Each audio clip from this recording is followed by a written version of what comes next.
All right, I'm going to walk in this rig here and show you the layout. It's a little dirty because we replaced the entire roof. Brand new roof. It had a leak from going through two tornadoes in 2020, and we got that 100% fixed.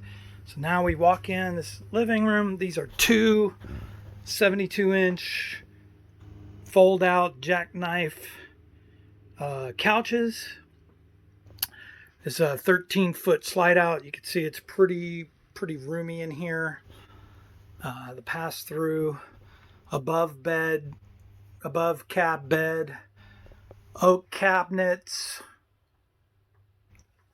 You can see the roof. We haven't even replaced or installed the air unit yet that was in the front cab or in the front living area because we got a new roof on there and we didn't want to compromise that hole in the winter when we weren't going to use air conditions anyway. And we do have two two air conditions that go in there.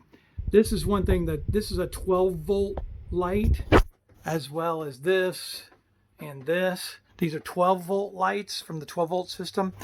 And we think that may have been compromised. There's a ground wire that we ran externally to the air conditioning unit at one time, but that needs to be addressed or replaced. If I were to do it over again, I'd put different ones in there because I don't like those, to be honest with you. It's got I think that's a 19-inch TV with a DVD player. It did have in-motion satellite, but when we took the roof off, that satellite dish, the dome was broken on it. It was actually off of it. It blew off in the tornado. So it's not up there anymore.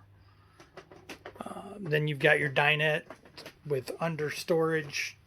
It's a little dinette. There's only two windows in the whole thing because when we designed this thing, we wanted it to be used for sponsorship, the logos on the side without much interruption. I'm going to show you something right here. This is probably not a big deal now, but do you see how that's wavy right there on the roof, the roof of the slide out?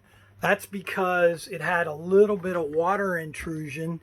You can see a little bit of staining. It's not bad and it can be cleaned, but it ripped the awning for the slide out off from the outside and exposed that whole slide out to water, and that just damaged the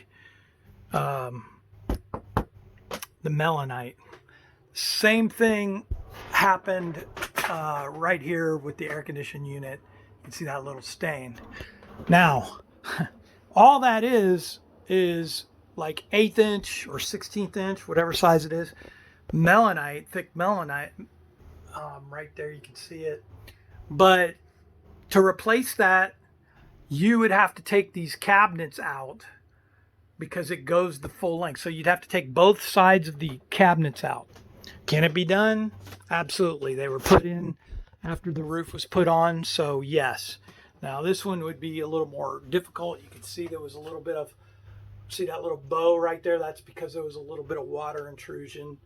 None of it really made it through. I'll show you where it did make it through. Here's the bathroom, oak cabinets, toilet's a little dirty because we left tubs dirty. We're going to clean all this, the shower I should say. Brand new vent from in the roof from when we put the roof on. Refrigerator, 3 burner stove, refrigerator right there, Rookhoff propane or electric, microwave, and then here we go into the bunk room. Now here, this, if I were to keep this, because this is a garage unit, that door goes into the garage, this is 6 bunks. We used to use this a lot when we had a freestyle team that was going all over the place. And with the arena cross team, so we had a bunch of guys in here, and this place sleeps 9 very, very comfortably. 6 back here and 3 in the front, 2 on the couches and 1 above the cab. But this is where the water tank is, under here. and the hot water heater. And if I were to do this, I would leave that right there, and I would put a door. I would take this generator controls out and mount it somewhere else, and I would put a door right here, because to get to the water heater and the valves that it requires to operate, right there, the valves, and you can see the tank under here. You have to turn those valves when you fill the tank. So if I were doing it, I'd cut a door right here and then mount a bench, like a toolbox. Toolbox is under here with a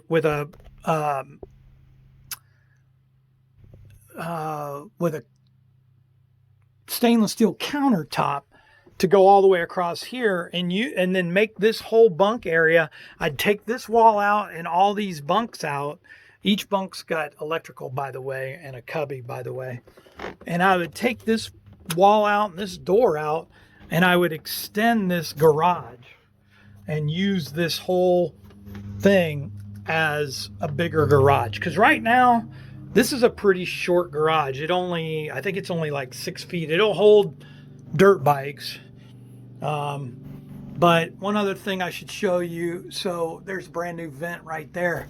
But that's where water had intruded from the tornado. Now it's not leaking there anymore. But once again, to replace this melanite, we'd have to take, these cabinets out, which is not a big deal. This is a tire rack that we put in there. Probably not a big deal to get all that out. But we'd have to take that door off. And we've sealed that door because we use this as a rider's lounge for our guys when they were getting ready at Arena Cross. And we would just stay in here. They would stay in here if we had guests or whatever. But I would take all this out, and I would enclose this whole. I would redo all the sides in diamond plate, and I'd redo the floor in diamond plate. And then I don't think that this door ever really sealed real good at the bottom. Like I said, we've taped it up so it wouldn't leak anymore, but that's it. That's the coach, and it's got an N14 Cummins motor in it, and like 400 horse or 450, I think.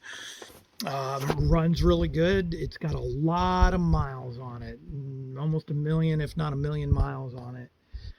But it has had an in-frame, I can't remember when, and it had a recent clutch done over the last 2 seasons.